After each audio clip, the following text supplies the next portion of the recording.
do you want us to put the material?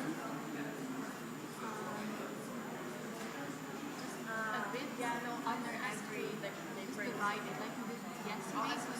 I'm gonna put like chairs. No chairs. No chairs. Put a little bit under every seat. On the floor. Okay. On the floor is okay. Okay. Thank you.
Okay, I am told that we can start. Welcome, welcome to everyone. We are here today for the policy and funding session of the biennial. And we have some very special guests with us. But before, I just want to take a moment to introduce myself and introduce what we're going to do today. So I am Irene Garofalo. I am the Advocacy and Funding Manager at ELIA. And we decided also to make this session a little bit playful in the second part and do some brainstorming in smaller groups on some key campaigns and themes that ELIA is currently working on.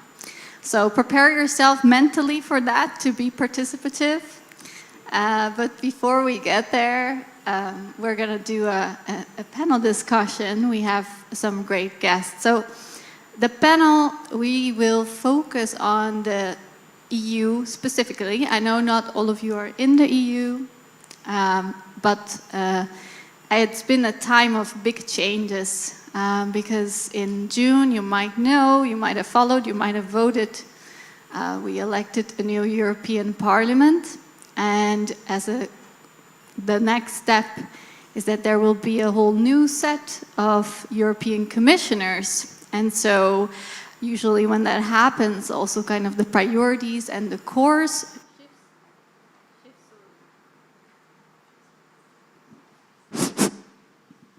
shifts a little bit. This was good. It was like an enactment of what a shift feels like. So this, and in parallel, you know, there have been a lot of big geopolitical developments. And so that leaves us a little bit in this space, asking us questions like, what does all of this mean for higher arts education?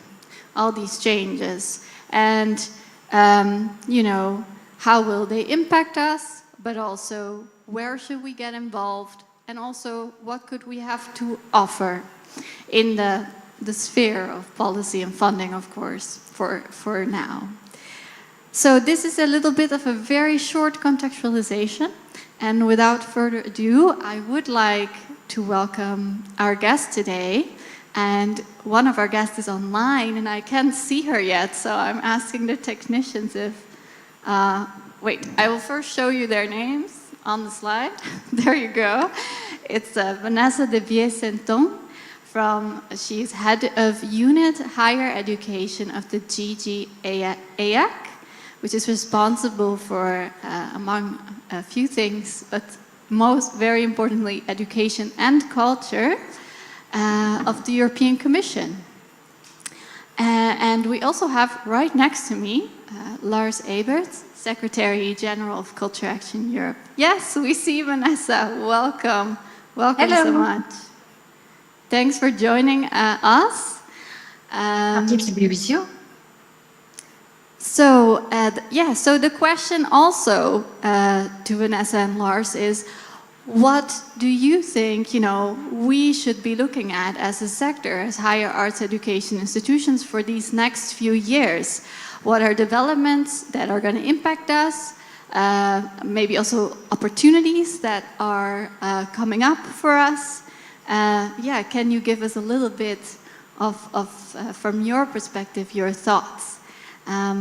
Yes, so in order to do that, I would first like to give Vanessa a chance to introduce herself. Vanessa, you prepared some slides, so I hope that our technicians can put them on the screen. Let's see. Yes.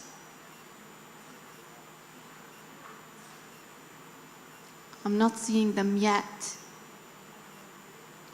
Maybe while they get... Maybe I can start and we will see if the slides come. Is that okay for you? Yes, I see the slides now. So go ahead and I will ask you to keep it to about 7 minutes. Thank you. I'll try to make it very short then. Let's move to already the next slide. So I will present you the political guidelines of our president, re-elected president, Ursula von der Leyen. These political guidelines present the priorities for the next 5 years at the European level. And in these guidelines, education is very well represented among the top priorities to retain and attract talent and skills in Europe for a competitive and resilient Europe. So as you can see in this slide, how to do that? Well, first, one among the key priorities to reinforce the European Universities Alliances that are the trailblazers, if you want, to transform the higher education sector for the benefit of the entire sector. And we have quite a number of universities and faculties from liberal arts that are part of this initiative. Now, if we move to the next slide. For a competitive and resilient Europe, it is very important to have the skills that Europe needs. And with the demography shrinking, it will be very important to attract and to retain talent in Europe.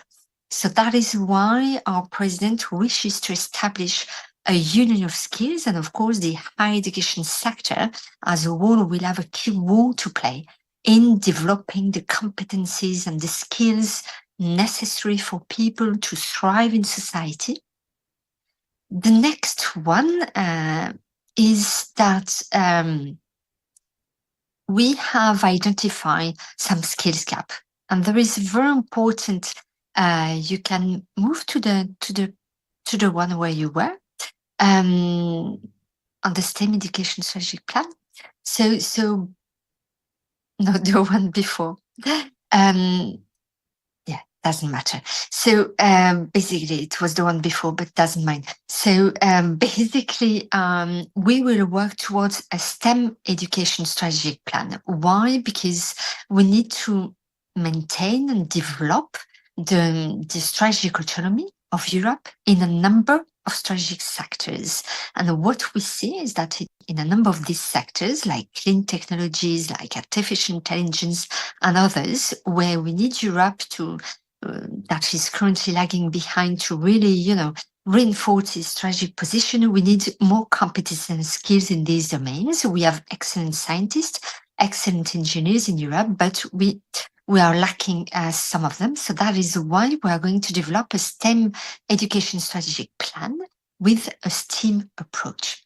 So it will be very important in this approach, in the way we teach scientists, to also link the sciences with the liberal arts. So here, of course, your domain and your sector will also have a key role to play in this STEM education strategic plan. Then the next element that is part of the key priorities is the development of a European degree. Why? Because we need to join forces if we want to have a more competitive Europe. We have, as I said before, a lot of knowledge, but it is too fragmented in Europe. So what we need is to join forces together within Europe so that together universities, all types of higher education institutions can be more competitive and more attractive on a worldwide scene. Today, there are some joint degrees that exist, but we have too little because it is too complex because of the incompatibilities between the national legislation. So our objective is to create a common European framework to have a common level playing field for universities across Europe. And this is what we are proposing with this European degree, which is open to all disciplines, including in your sector in liberal arts, at all levels, bachelor, master, and doctoral level, for all types of higher education institutions. The objective is not to make it compulsory to anyone. It will be the choice of higher education institutions, if they wish so, to deliver such a European degree jointly with other partners across Europe. And the objective is to embed such new European degree in the national and regional legislations as an additional opportunity to what exists. And up to higher education institutions, if they want to join or not, it will not replace national degrees or other degrees that exist. It's only to offer an additional path for those who want to develop their international cooperation. And last but not least, among the priorities for education is also to reinforce the Erasmus Plus program for the benefit of all, to make it more inclusive and to make it also more responsive to the needs of society as a whole. I will stop there because I see that the technician has some issues with the slides, and you asked me to be very short. So I will stop there, but happy to answer any question that you may have.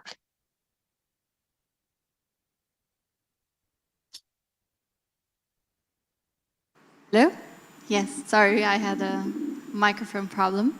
Thank you very much, Vanessa, for this short overview of a few of the key initiatives that we can be expecting from the EU. I think these are all very interesting. I'm sure I have questions and people will have questions. But before, I would like to hand over the mic to Lars to tell us a little bit about what they are doing at Culture Action Europe, and then we can continue the conversation. Okay, thanks very much. Can I ask the technicians to put the other PowerPoint up?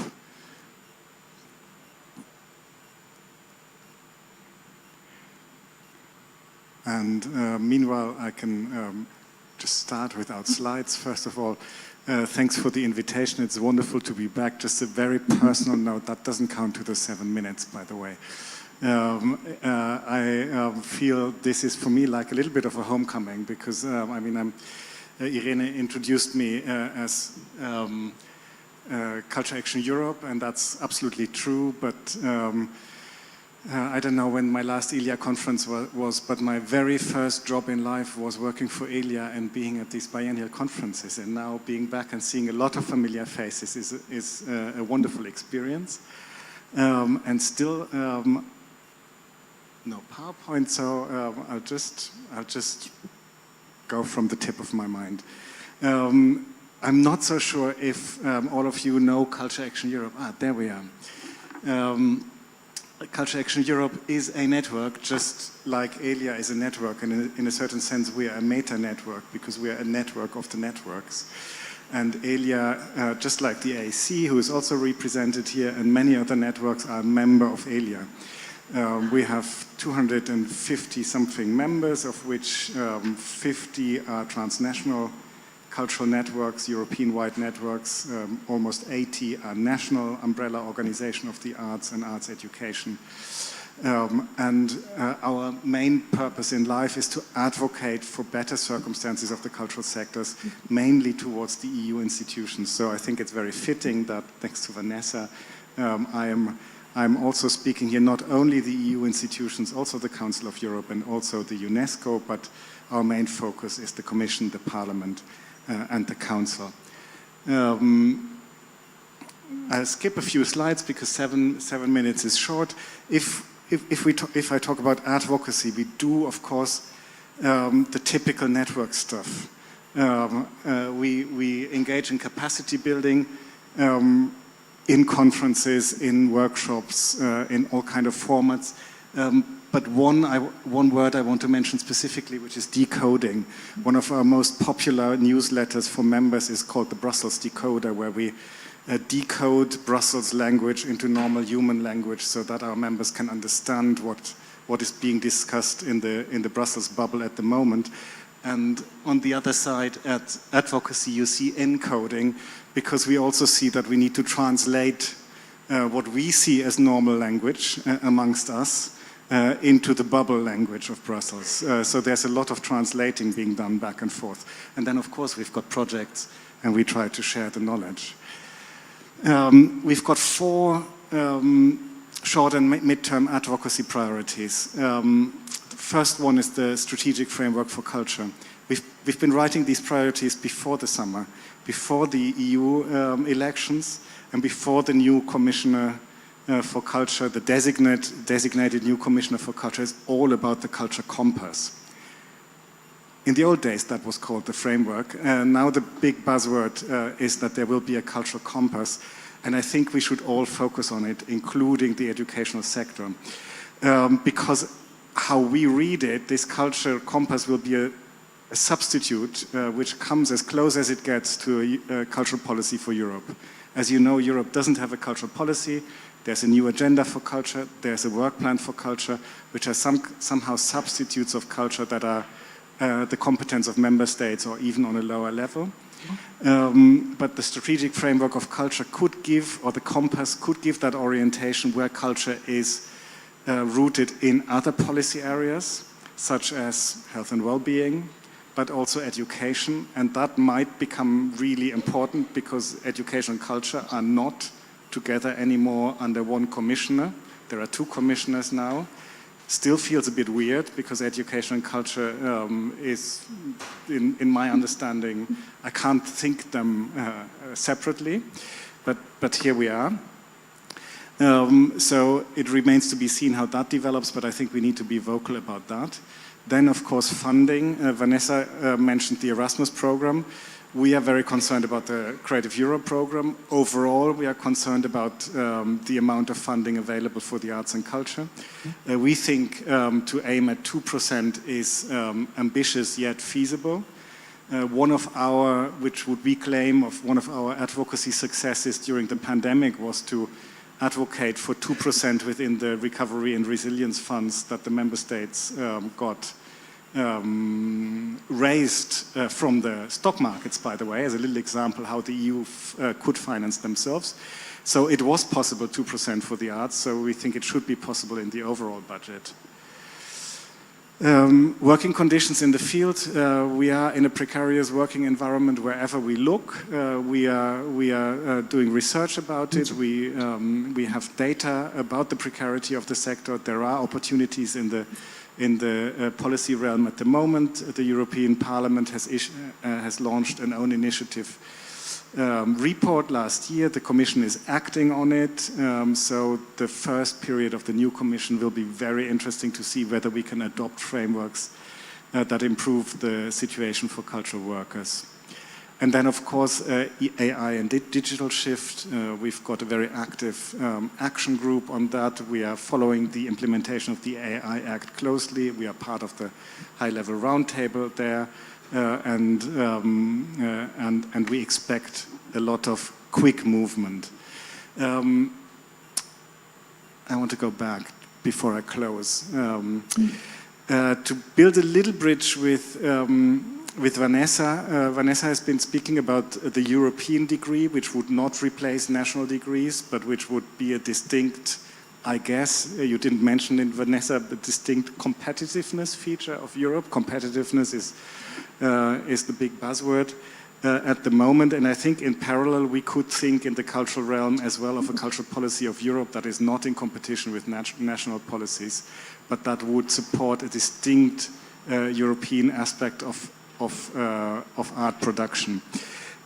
I'm just mentioning it to kind of give a start of a conversation maybe, but also to what I wanted to pick up is the STEM, which I hear with some concern, with a very funny twist, STEM Education Strategy Plan, with a STEAM approach. I would like to get back to Vanessa on that as well, because in the next sentence you said sciences with a little arts, and the more I kind of chew on it, the more it worries me, and that maybe is reflected in the separation of a commissioner for education and a commissioner for culture, that all of a sudden the A is also separated again from STEM, and yeah, of course, the connection is there somehow via a vice president, and we'll make sure that there's a little art.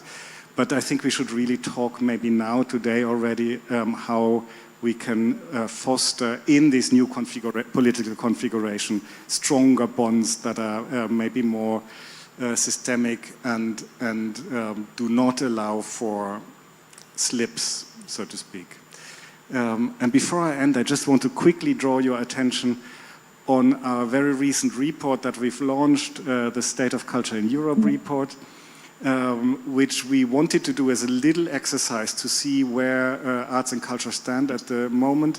And it grew out into a fully fleshed 160 plus pages report where we reviewed national policies, whatever comes close to EU policies, where we did a survey, expert interviews, we did workshops, and looked at publications of networks such as ELIA, and posed some questions of which we think the sector needs to answer.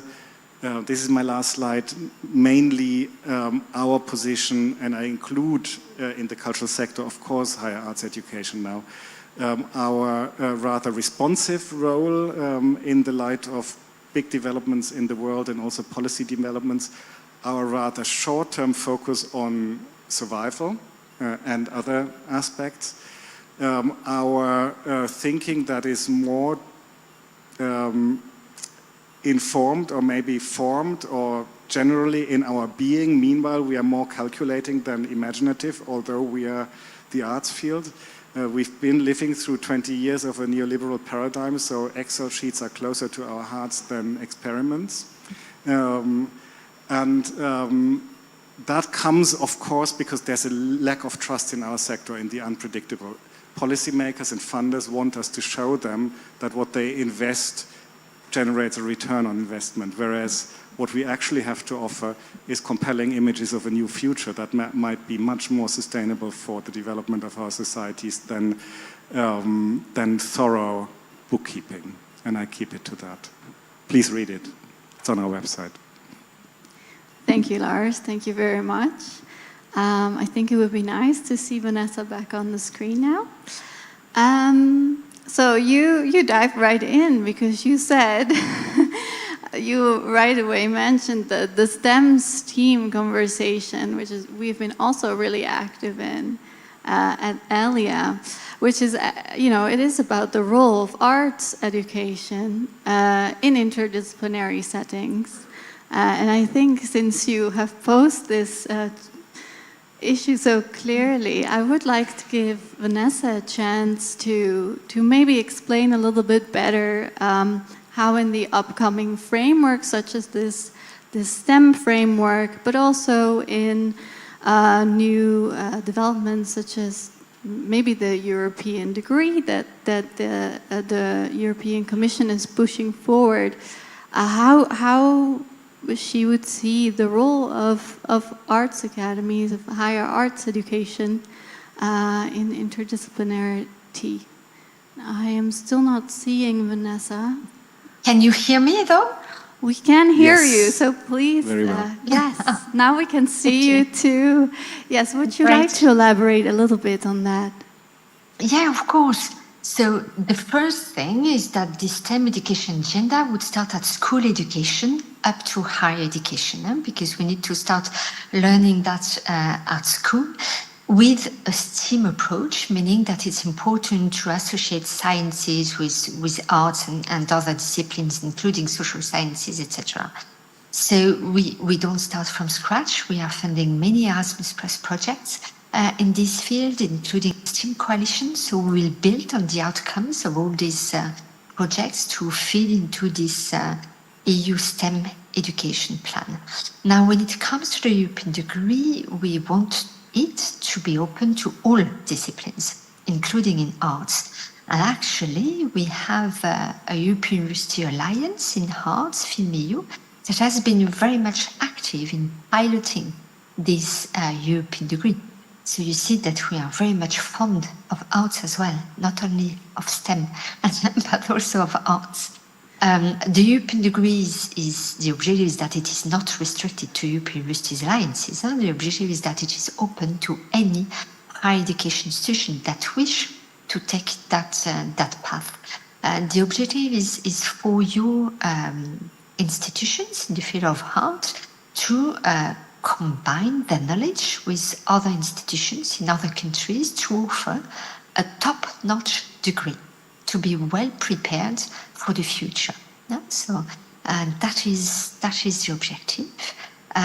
So I don't think you need to get worried for arts.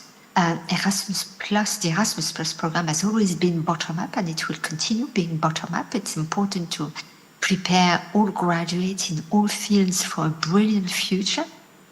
So we want the future program to be inclusive across all fields, inclusive across all types of higher education institutions, not only top leading research universities, but also a small school of arts, and also be inclusive to a wide range of learners. And that was a very strong political message that was shared during the hearing of our vice president by the Cult and Ample committees. And we could see that this is a very strong concern from the European Parliament, so you can be reassured on that side too. Thank you. Well, we're very happy, I think, to hear that you're fond of also arts education. There are, of course, important things to be done also on connecting from primary level to tertiary level the education system, making sure that pupils already from a young age have access to our subject, to artistic subjects, so they can bring it to tertiary education and fully benefit from Erasmus+. But I think a lot of our members are already using Erasmus+, and very much appreciated of it. I would maybe like to go back a little bit to the idea of a European degree. So maybe, because it's still kind of vague for me to be able to understand it. The FilmEU Alliance is a very art-specific alliance. Are you also foreseeing maybe more transdisciplinary European degrees? Like how free are higher education institutions in kind of presenting what they would like their programs to be on that level? They would be all free, and we fully respect the institutional autonomy of higher education institutions. Actually, there was among the slides a presentation of the European criteria. And I'm very happy if you can share the slides with all the participants afterwards. You will see when looking at the European criteria is that we are not going to tell your institutions what to teach. Yeah? What we are looking for is rather the multilingualism, the mobility, making sure that students can have their skills developed when it comes to digital skills and green skills, but also to have a multi or interdisciplinary approach. It doesn't mean that the entire degree needs to be fully interdisciplinary, but it means that at least we would like to see in programs to have a module embedded in the curriculum where your students have the opportunity to cooperate with other disciplines. Why? Because we don't know what the future jobs will be, but what we know, and we already know, is that no matter what careers they will develop, it will be key to interact with other specialists in other areas. We have We have mentioned the STEAM approach, more cooperation between sciences and arts. This is one aspect, but there can be many others. When it comes to protect, your hearts, it's important to be able to discuss with lawyers, for example, or all that kind of things. So that is why embedding modules, in the curriculum where your students could cooperate with any other students from other disciplines on, for example, a very concrete project that could be that your students could develop with a city, with a region, with a theatre, or other NGOs or companies. This is what we would like to see to best prepare your students for their future life and their future career. Okay, thank you very much. I'll move to Lars with this. And I am wondering, Lars, do you see a way, maybe it's kind of speculative, but could you see a way in which something like a European degree could be used to really reinforce the culture and creative sectors? Are there certain areas that you feel would benefit from more attention from the higher arts education community? That's a big question. I mean, in a way, I've hinted already at the analogy, at least the analogy that the cultural sector or the arts and culture could use by looking at the European degree. But it could also just be the bridge or the node to connect with when we try to establish a real cultural policy for Europe, for this cultural compass or whatever that will be in the end. But if we go a step further and say, for a sustainable future of Europe, we need more than farmers. To choose one example, random example. But we really need also the imagination, we need new narratives, we need culture as a foundational principle of a society, just like education and healthcare as a foundational principle of society outside a market that competes. Then we need to think about what a European culture is, not as competition to national culture, but really as a production that goes, an experimentation that goes across borders, that is mobile, that kind of imagines not only solutions, but also images of a future that drive us to sustain democracies, for instance, which are acutely at threat at the moment. And if the European degree would manage, to overcome the national competence of culture, then I think that would be something that we should extend also into the artistic practice that follows up on that degree. All right, thank you. So I would like to tackle one other big question and ask both of you to reflect on that before I open up also to the audience for opportunities for questions, which is competitiveness. Competitiveness is the new key word that we've been seeing in the EU a lot. And in general, you would think, competitiveness is not a negative thing. And it's also important for higher education institutions to stay competitive. But there might be some dark sides to competitiveness as well.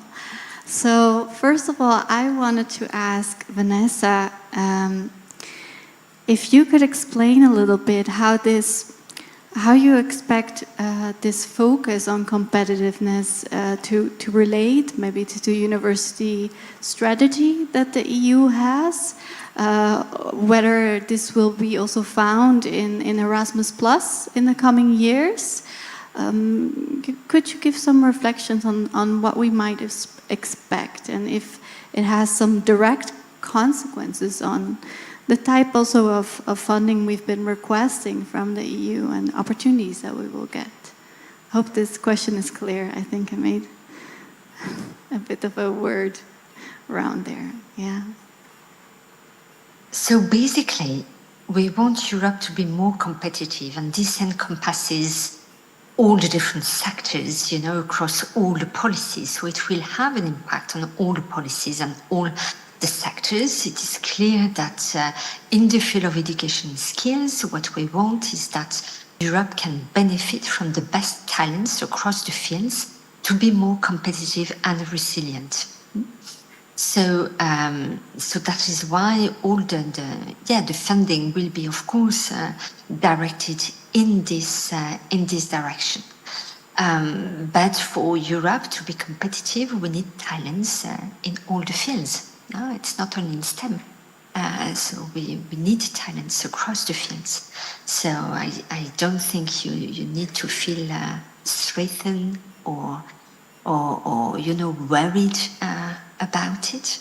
Actually, yesterday our Director General was in an event about cultural heritage, which links to arts, and during these difficult times of war with Ukraine, she emphasized how much culture helps with resilience in these difficult times. Okay, thank you very much. Yeah, so there's also a very clear link between this new way of looking competitiveness in connection to resilience. Absolutely. All right, thank you. I would like also Lars to have an opportunity to reflect maybe on competitiveness, how you've been, I'm sure you've been reflecting on this theme within your network. Yeah, thanks. And of course we've been reflecting on it because first of all we are, you know, like the rabbit in front of a snake within competitiveness. Shit, you know what? What's that agenda? No, that's impossible. But then I don't know if I mean I didn't prepare for this, but I have it random as note paper here. We've been writing a letter to Mario Draghi when he prepared his report, a quite extensive letter where we argued, underpinned with data, how culture, if culture is reflected in the competitive agenda, how it could be reflected in a positive way. He acknowledged receipt and didn't do anything with it. So the report, the Draghi report, is really disappointing in that respect. I think when we connect competitiveness to resilience, then it gets to the edge of the sword at the moment, and we have a session later today, which we called "We Have Failed," in which we will try to look at, you know, what does it mean for our sector to live in a world in which competitiveness for Europe is competing democracies against totalitarian regimes, wars, climate emergencies. You know, we are competing with so many things at the moment, and to narrow it down only to markets would be a missed opportunity.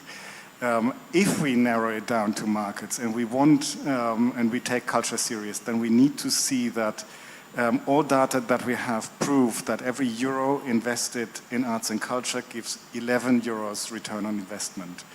In Europe at the moment, on average, the cultural budget, if we count everything, not only Creative Europe, but everything that is there for arts and culture throughout the budgets, it's 0.7% of the overall budget, whereas we contribute on average 4% to GDP. Just as a comparison, the farmers contribute 1% to the GDP and they get 19% of the overall budget.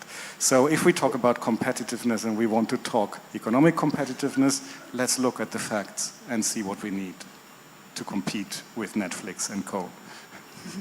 Thank you. I think it's good to have the numbers, and always good to have those. Clarifies the picture a little bit as well. Good. So I think this has been already very interesting so far, but I would like to give the room the opportunity for questions. Is there anybody who has a question for Vanessa? Yes, or Lars? And could we have Vanessa back on the screen, please? Hello. Yes, it's working. Hi, I'm Stefan. I'm from ELIA Saint-Luc, Liège in Belgium.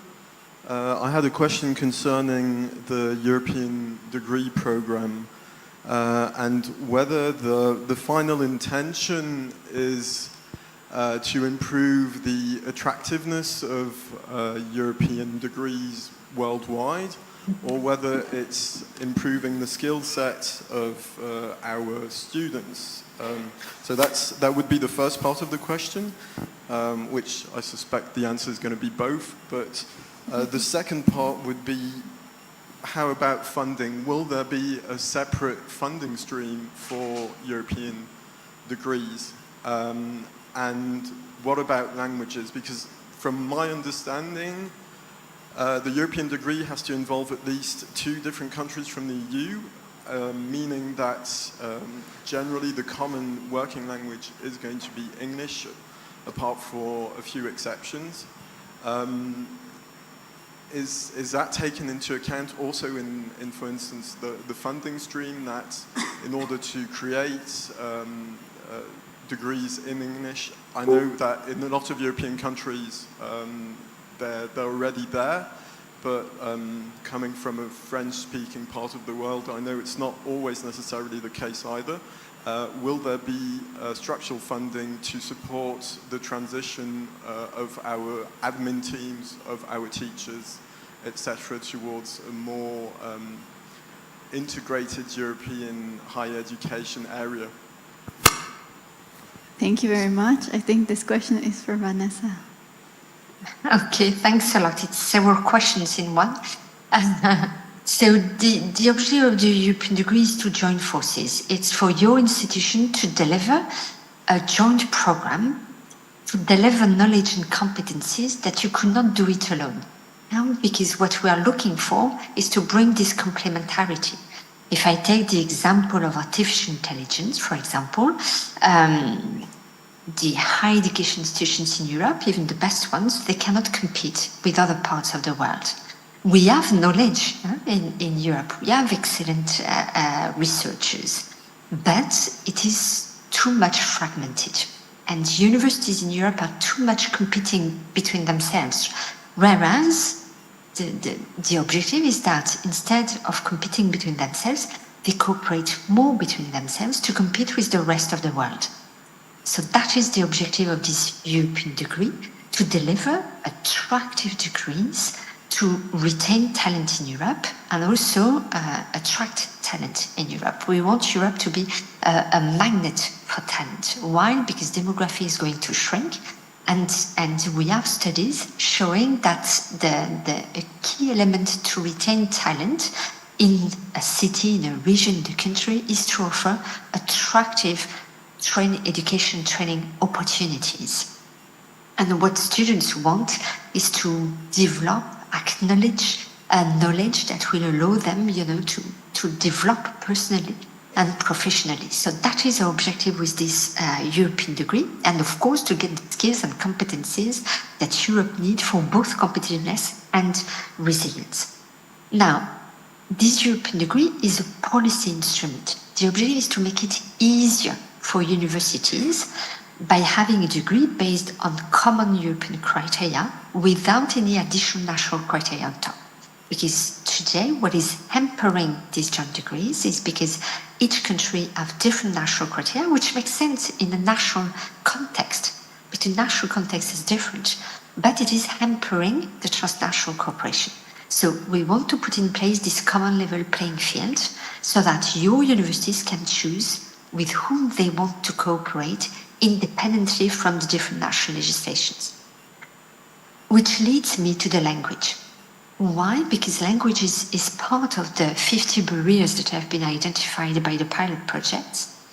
Why? Because in some countries, universities are free to teach in the language that they want. In some other countries, it's different. In some countries, they can only teach a small proportion of the time in a foreign language, or there are many different legislations around it. Here, with this common European framework, universities would be free to teach in the language that they wish. And the objective, indeed, would be that the students study in at least 2 different universities in 2 different countries. So that is our objective with that. So basically, the European degree would be open to any university that want to develop joint degrees with other universities abroad, but it's not attached to any specific funding stream, meaning that a university that receives funding from Paris Reactions or Erasmus Plus or EIT Kicks or national funding, institutional funding, no matter what the source of funding is, if they want to, they could deliver a European degree. Nevertheless, we heard the higher education sector that they would need funding on top of the existing sources of funding. So that is why, if we have an agreement in the Council under the Polish presidency on the first set of European criteria, we could launch this summer what we have called an Erasmus Plus European degree exploratory action, which would support universities who want to explore further the European degree until the legislation of the member states is ready for any university to adopt it independently from the source of funding. Thank you. That was a very elaborate answer, I think. Really interesting. Do I understand correctly that you're expecting the European degree to be launched under the Polish presidency? No. I thought, could you repeat what you meant? Yes. That was another slide that I intended to present. We have presented, if you want, different steps. We are only at the start of this journey. What we have presented this spring is a vision, it's the objectives, but now it's a step-by-step approach until we get to the European degree. And in this step-by-step approach, we want to involve the universities, the students, but also the national quality assurance agencies to discuss more in depth the quality assurance process of this European degree, involving the NARIC centers as well to make sure that it is automatically recognized across the EU. So we need to bring all this expertise from all the member states together to develop it step by step. But the first step is to agree on the first set of European criteria, so that then, we can go more in depth and deep dive into the nitty-gritty of each step, possibly explore it with a label to start with, and then once member states are ready to move to the next step, which is the degree. Because this is the degree that will bring the simplification, if you want. The label brings the visibility, but the real simplification comes with the degree. Thank you. Yeah, this clarifies it very much. Thank you. We're almost out of time already, but is there another question? Yes, I see 3 questions. We might have to... looking at Vanessa, do you have 5 extra minutes on your clock? I have 5 extra minutes for you. All right. So let's do these 3 questions. Okay. Hello, René Bosma from the Academy of the Arts in the Netherlands. Brief question for Vanessa. What's the relationship between this European degree and the existing bachelor-master structure that we have, as we know from the Bologna agreements? Could you say something about that? So basically, the European degree builds on the Bologna instruments. Actually, all the Bologna instruments are part of the European criteria for the European degree as we have proposed it, because we want the European degree to be a booster of all the Bologna instruments. And this European degree would be based on the 3 cycles of the Bologna, bachelor, master, and doctoral level. Thank you. And there was a second question? Christoph over there. And Anna, yes, I saw you.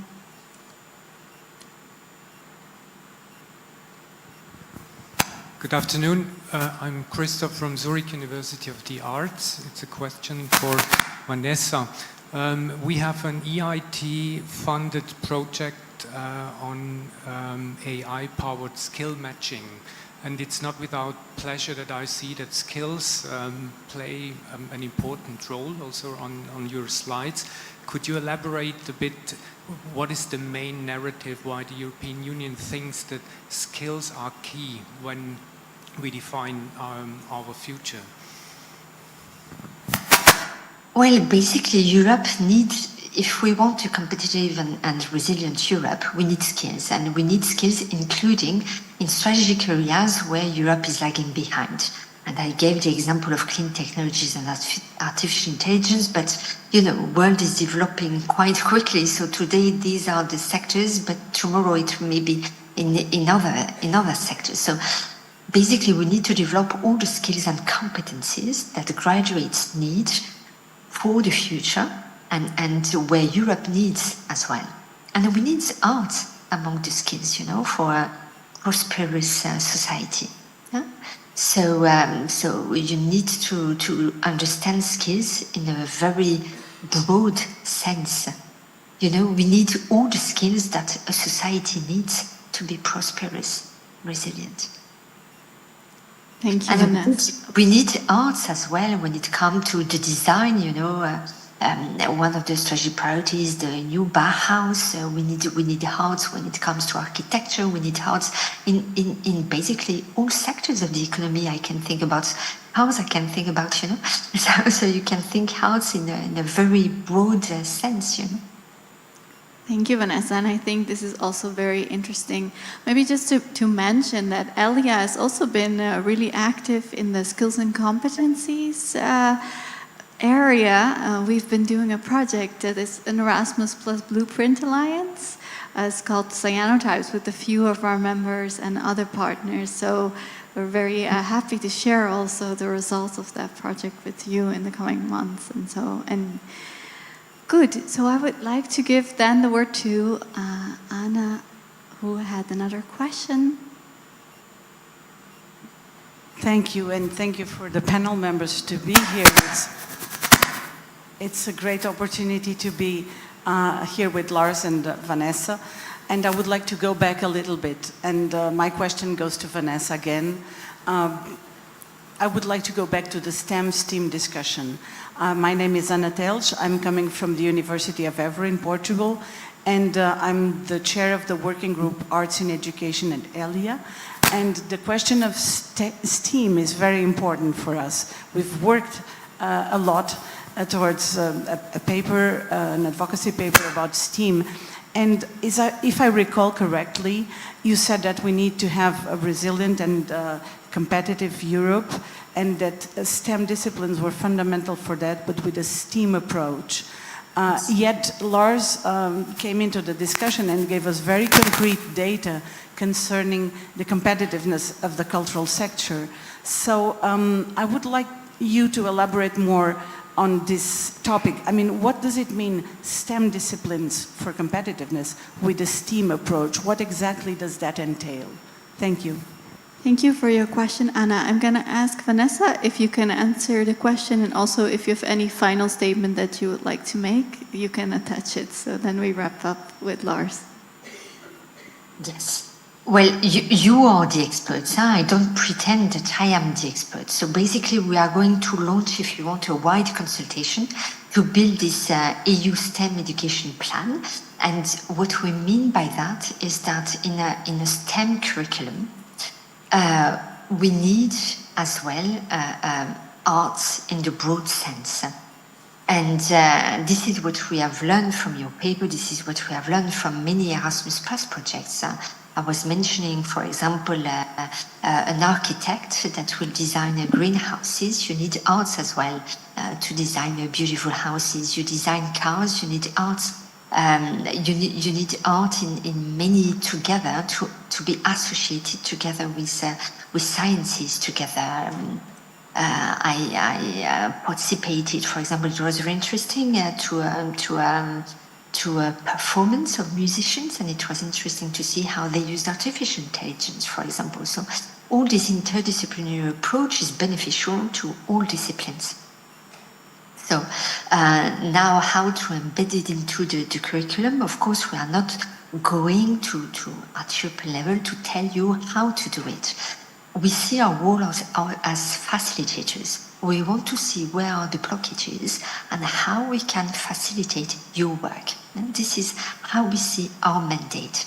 So that is why we are going to launch a consultation. Of course, we will build on all the studies and the projects we have been funding, but when wrapping up all this, we will consult with all the experts, including experts from ELIA, so certainly you, and to see how to, if you want, translate all these outcomes into a policy initiative to facilitate your work.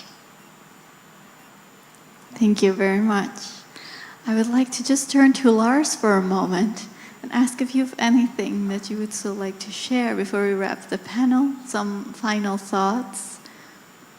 Well, I don't think I need too long of final thoughts because I will stay with you and I will facilitate one of the breakout groups. So I think we will much better really talk in smaller groups. But maybe taking another next step, side step, or additional step from STEM.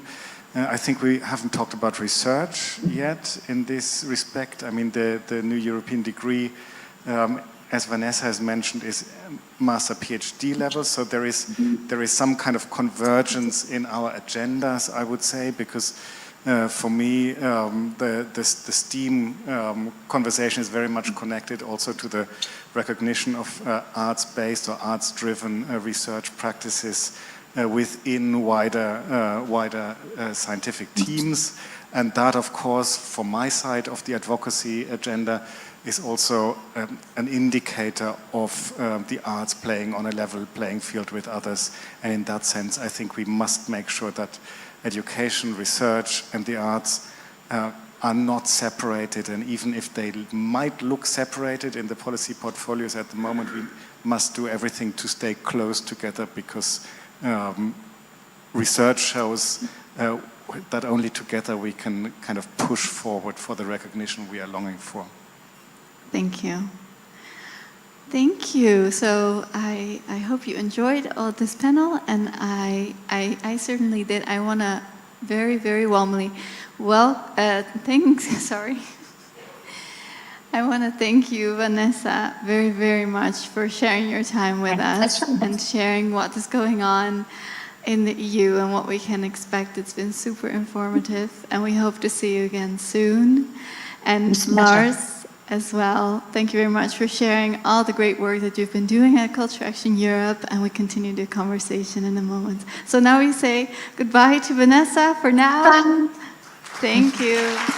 Thank you.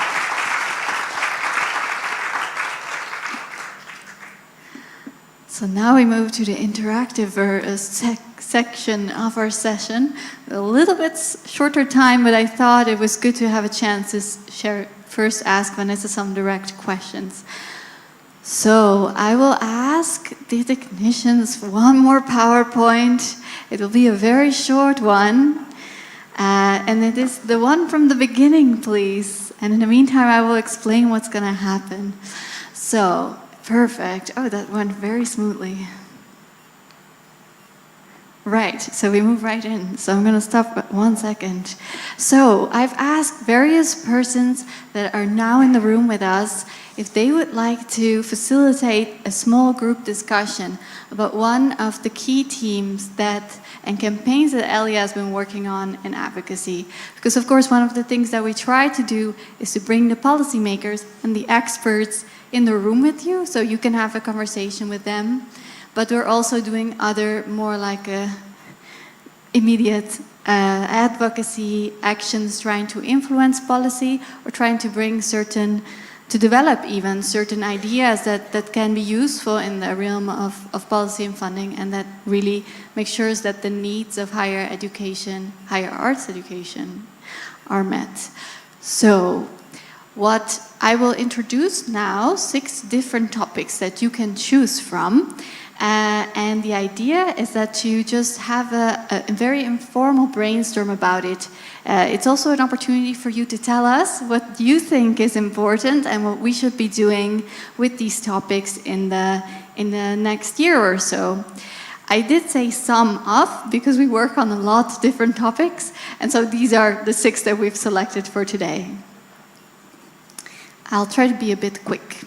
So the first topic, which I wasn't expecting half the panel to be about, is about the recognition of the value of the arts in STEAM and interdisciplinary frameworks. We have been campaigning around this, and some of the questions on the table is, how do we make sure that the A is included when it keeps being contested? You heard it. Vanessa mentioned the STEM framework. Well, we had been talking about STEAM for a few years now. But at the same time, there might be new narratives of interdisciplinarity needed, either together with STEAM or instead of STEAM. So this is what the first group will be about. And it will be facilitated by me. The second group, you have heard Anna, who just speak up, and Fahim is sitting next to her. They will be facilitating the second group. Maybe you can wave for a minute. There they are. This is about access to arts education from primary school onwards.